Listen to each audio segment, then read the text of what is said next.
Israel, America కలిసి Iran మీద ఎడతెరపి లేని దాడులు చేసేసి, ఆ దేశపు అడ్రస్సులను గల్లంతు చేసేస్తుంది అని అనుకున్నారనమాట.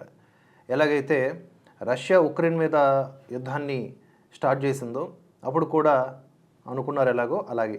కానీ ఉక్రెయిన్ ఇప్పటికీ యుద్ధం చేస్తూనే ఉంది. టైట్ ఫైట్ ఇస్తూనే ఉంది. రష్యాకి ఊహించని నష్టాన్ని చేకూరుస్తోంది.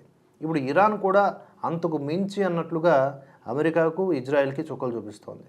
అయితే ఇక్కడ అమెరికా వెనకడుగు వేయాలి అనుకుంటున్నా కూడా ఇజ్రాయెల్ తగ్గదు. ఎందుకంటే దాని అస్తిత్వం. ఇరాన్ గనక అనుదేశంగా మారితే ఈ ప్రపంచ మ్యాప్‌లోంచి ఇజ్రాయెల్ ఉండదు అనేది వాళ్ళు బలంగా నమ్ముతూ ఉంటారు.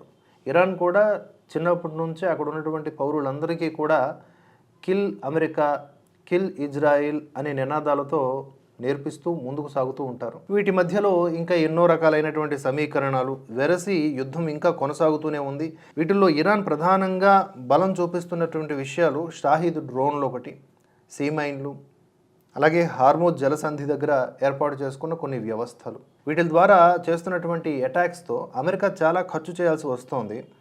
క్లస్టర్ బాంబుల ద్వారా యాక్చువల్గా ఇవి బ్యాన్ చేసింది అంతర్జాతీయంగా. కానీ వీటిని కూడా ప్రయోగిస్తూ రష్యా, చైనాలు ఇస్తున్నటువంటి శాటిలైట్ సమాచారం ఆధారంగా అటు ఇజ్రాయెల్ని లేదా ఓవరాల్గా ఈ గల్ఫ్ దేశాల్లో ఉన్నటువంటి అమెరికా బేస్లను టార్గెట్ చేసుకుంటూ ఇరాన్ విరుచుకు పడుతూనే ఉంది.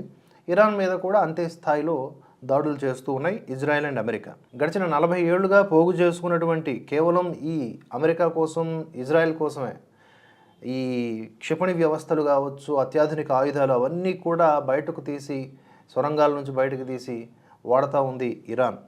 ఈ 11 రోజుల దాడిలో మొత్తంగా అయినటువంటి ఖర్చు ఒక్క అమెరికాకే ₹1,00,00,000 పైచిలుకంట. ఇంకా కొనసాగితే ఎన్ని కోట్ల రూపాయలని అమెరికా కోల్పోవాల్సి ఉంటుందో. తాజాగా మరికొంత అదనపు బడ్జెట్ని కేటాయించమని చెప్పేసి బిల్లులు కూడా అప్రూవ్ చేయించుకున్నాడు ట్రంప్. చూద్దాం ఏం జరుగుద్దో.